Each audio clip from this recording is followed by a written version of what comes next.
दोस्तों नमस्कार। Colonel Ajay CO Ajay astro money guru first global astro finance digital channel से आपसे मुखातिब होता हूं। आज है 5 नवंबर सन 2024 मंगलवार। दोस्तों खाद्य तेलों में आपको याद होगा हमने लगातार अपडेट दिए थे कि हमें बहुत शानदार मूवमेंट एक की उम्मीद लग रही है दिवाली के बाद। और 29 अक्टूबर के बाद जब बाज़ार खुले नवंबर में दिवाली के बाद, तो एक तरफा तेजी सरसों, राइस ब्रान,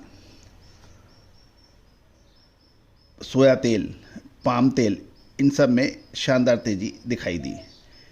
जहाँ तक सरसों की बात करें, सरसों के अंदर एक तरफा तेज़ी जो 29 अक्टूबर को 341 के भाव थे, वो कल 4 नवंबर को 1400 के भाव पहुँच गए, लगभग 60 रुपये की तेज़ी के साथ में। कॉटन वॉश के दामों के अंदर भी हम देखें, जो 28 अक्टूबर को 1235 थे, वो 29 अक्टूबर को उसके बाद उसमें भी अच्छी तेज़ी बनी। साथ साथ सनफ्लावर का भी देखें तो जो 28-29 तारीख को 1320 के भाव थे, वो कल 4 नवंबर को 1370 पर पहुँचे। पाम तेलों के अंदर भी मोमेंट स्टेबल रहा और सोया रिफाइंड के अंदर भी जो भाव 1290 थे, जो उसके अंदर मोमेंट के अंदर कुछ मोमेंट देखी गई। लेकिन सबसे ज़्यादा जो तेज़ी बनी वो बनी सरसों के तेल के ऊपर, सूरजमुखी तेल के ऊपर, राइस ब्रान के ऊपर। इसने एक तरफा तेज़ी दिखाई।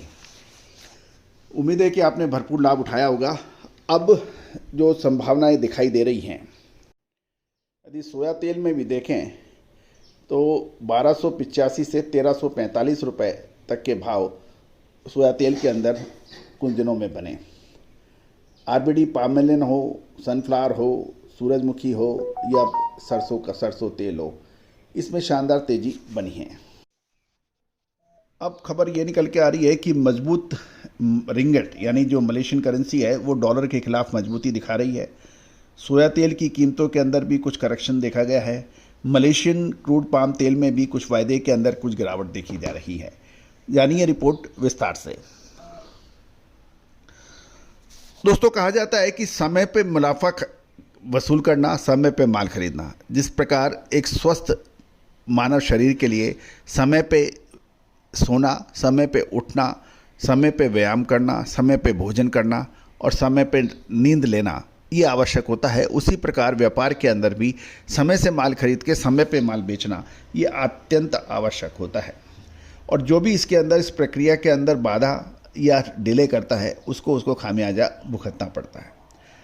खाद्य तेलों का व्यापार हमेशा से ही रहस्यमय रहा है और इस रहस्यमय होने की वजह से ही इसमें सब कुछ होने के बावजूद भी तरक्की हर इंसान की अलग अलग होती है।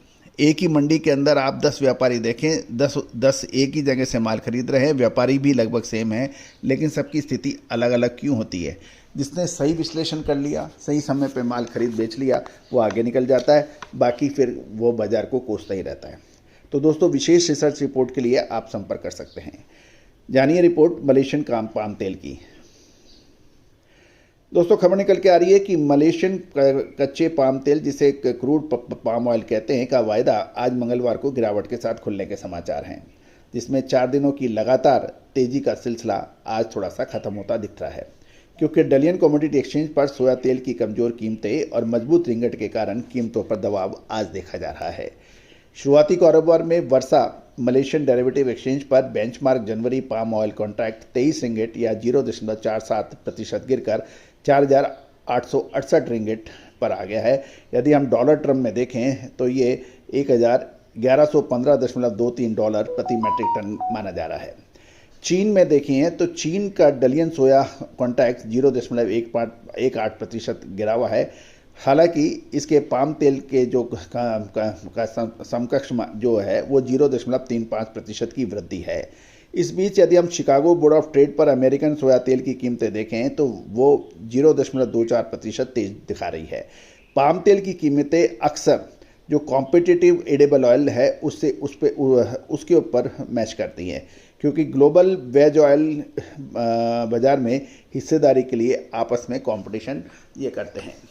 जहां तक अमेरिकन डॉलर के मुकाबले रिंगिट में 0.11% की मजबूती है, जिससे अंतर्राष्ट्रीय खरीदारों के लिए पाम तेल अधिक महंगा होगा।